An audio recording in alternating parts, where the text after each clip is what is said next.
اخطر 5 قوانين في كتاب The 48 Laws of Power او قواعد السطوة ال 48. الكتاب ده مشهور جدا وناجح جدا جدا جدا، وببساطة هو فيه 48 قاعدة للسطوة او للقوة، او 48 قاعدة انت لو عملتهم او لو ركزت فيهم ما بينك وما بين الناس اللي حواليك هتعرف يبقى لك سيطرة قوية جدا على كل الناس اللي حواليك، وده هيساعدك تنجح وتوصل حتت عالية جدا وتبقى قادر تأثر في كل الناس وتبقى قادر تعرف مداخلهم. والكتاب ده ناس كتير قوي اتكلمت عليه ان هو مانيبيوليتيف او بيدعو للتلاعب، وفي قواعد او في نصايح غير اخلاقية او متلاعبة يعني بتخليك شخص بيعمل حاجات مش كويس. خلينا نعرف بقى اخطر 5 قواعد من وجهة نظري في الكتاب ده، واكتر حاجات فعلا تقدر تقول ان هي فيها تلاعب، واكتر حاجات فعلا تقدر تقول ان هي بتدعوك لان انت تكون مخادع او متلاعب علشان توصل للي انت عايزه. وركز معايا لاخر الفيديو علشان اخر الفيديو هقول لك حاجة مهمة جدا اللي هي انا من وجهة نظري اللي مخليه الكتاب ده اصلا ناجح النجاح ده وواصل للشهرة الرهيبة دي. بجد هي حاجة بسيطة بس مؤثرة جدا، وتقدر تقول ان هي القاعدة السادسة اللي مش في الكتاب.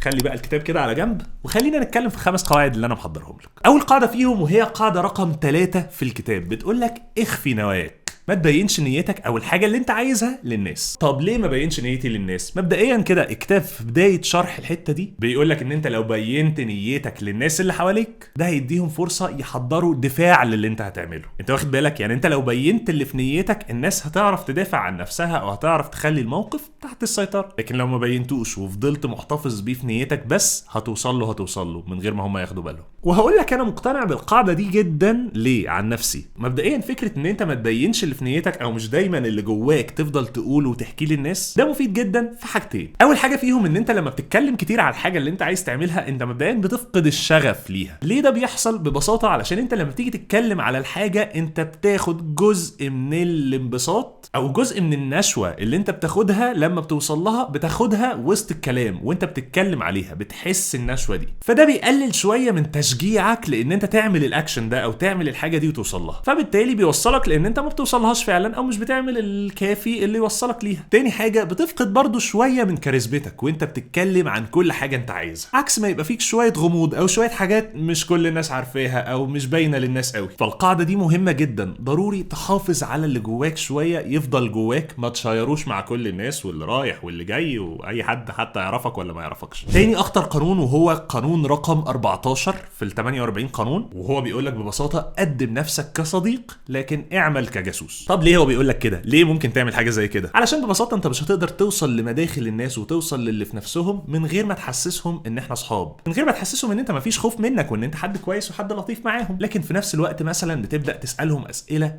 غير مباشره تخليهم يتكلموا اكتر ويطلعوا اللي جواهم اكتر لحد ما تعرف كل حاجه عنهم، وبالتالي كل الحاجات اللي انت عرفتها دي هتساعدك اكتر تقدر تاثر فيهم وتسيطر على كل حاجه انت عايز تعملها معاهم. ثالث قانون من اخطر 5 قوانين في الكتاب ده وهو قانون رقم 17، وده الكاتب بيقول لك فيه خليك غير متوقع. ليه تخليك غير متوقع؟ ويعني ايه غير متوقع؟ يعني ما تخليش حد من كل الناس اللي حواليك قادر يتوقع انت هتعمل ايه الخطوه الجايه. الكتاب في شرح القانون ده بيقول لك ان انت لما تبقى متوقع، لما الناس بتبقى قادره تتوقع خطواتك وقادره تتوقع افعالك اللي جايه، بيبقوا حاسين ان هم ان كنترول وان هم مسيطرين على كل حاجه ومطمنين قوي. لما تكون غير متوقع وبتعمل حاجات هم مش متوقعينها ومفاجاه بالنسبه لهم هتلغي سيطرتهم دي عليك، وهتبقى انت اللي مسيطر وانت اللي ليك الكلمه وانت اللي بتجيب الجديد بقى كله واللي محدش قادر يتوقعه. وبصراحه القانون ده مهم جدا بالنسبه لي انا شخصيا علشان ببساطه ما تبقاش حد الناس تزهق منه. لو انت فعلا متوقع وكل الناس عارفه انت هتعمل ايه بعد كده هتبقى شخص ممل مع الوقت، فحاول دايما تجدد في افكارك وافعالك وطريقتك.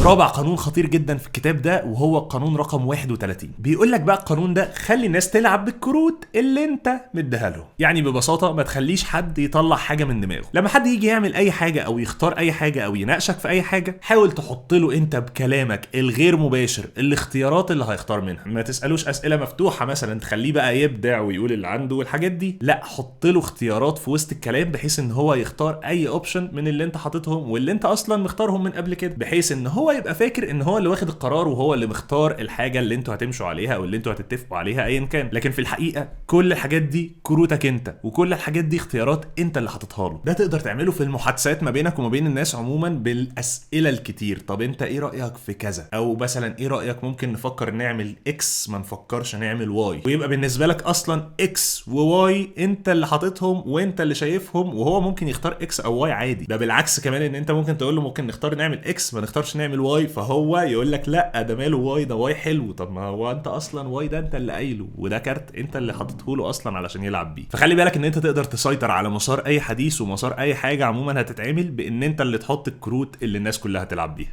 خامس واخر قاعده في القواعد اللي احنا هنقولها النهارده، واللي قبل اهم نقطه هقولها لك في الفيديو ده، يعني انا هقول لك القاعده دي وبعد كده هقول لك نقطه بجد مهمه جدا وهتوضح لك حاجات كتير في القواعد او القوانين اللي احنا قلناها وفي الكتاب ده بالذات. خامس قاعده وهي قاعده رقم 43 في الكتاب بتقول لك العب على قلوب وعقول الناس. يعني ايه او ايه شرحها؟ ببساطه كله بالحب. يعني بلاش تاخد حاجه بالاكراه، بلاش تغصب حد على حاجه، خليه يعمل لك اللي انت عايزه بس بعد ما تاثر على قلبه شويه، بعد ما تدخله من الحته اللي هو بيحبها وبعد ما تاثر فيه وتخليه يحبك. بكده هتقدر تاثر على اي حد وتخلي اي حد يعمل لك اللي انت عايزه، مش بالاكراه. طب ايه بقى اهم نقطه في الفيديو ده؟ انا عايز اقولها لك اصلا من اول ما بدانا الفيديو وماسك نفسي بالعافيه. اهم نقطه وتقدر تقول ان هي القاعده الثابته اللي انا هقولها لك بقى دلوقتي، ان في تاثير مهم جدا جدا جدا الكتاب ده لعب عليه، وانت لو قدرت تلعب عليه هتكسب حاجات كتير في حياتك، اسمه الفوربيدن فروت. ايه الفوربيدن فروت دي او معناها ايه الفوربيدن فروت؟ معناها الفاكهه المحرمه. تاثير الفاكهه المحرمه ده ببساطه يعني الناس لما بيتقال لها في حاجات خطر ان انت تعرفها، او حاجات سر خطير محدش يعرفه، او ممنوع او الليجل غير قانوني ان انت تعرفها، بتتشد لها قوي. الكتاب في كل القواعد بتاعته لعب على الحته دي. الكتاب فعلا قوي جدا ومفيد جدا، بس هو علشان يتسوق له اكتر وعلشان يوصل للناس اكتر، وده من وجهه نظري، هو لعب على الفوربيدن فروت افكت ده، بحيث ان هو اي حاجه من اللي احنا قلناها على فكره هي مش غير اخلاقيه ولا حاجه، هي اخلاقيه جدا وعاديه جدا، وفعلا بتساعدك توصل لقلوب الناس وتبقى علاقاتك بالناس كويسه وتوصل للي انت عايزه، ودي حاجه قانونيه وحاجه جميله جدا وضروري جدا تبقى عندنا كلنا. لكن هو لعب على كل قاعده من اللي هو بيقولها لك بطريقه معينه، بحيث ان هو يحسسك ان في عدو، والعدو ده انت مش عايز تبين له نواياك وعايز تبقى جاسوس وعايز تبقى مش عارف ايه. مع ان مثلا اللي هو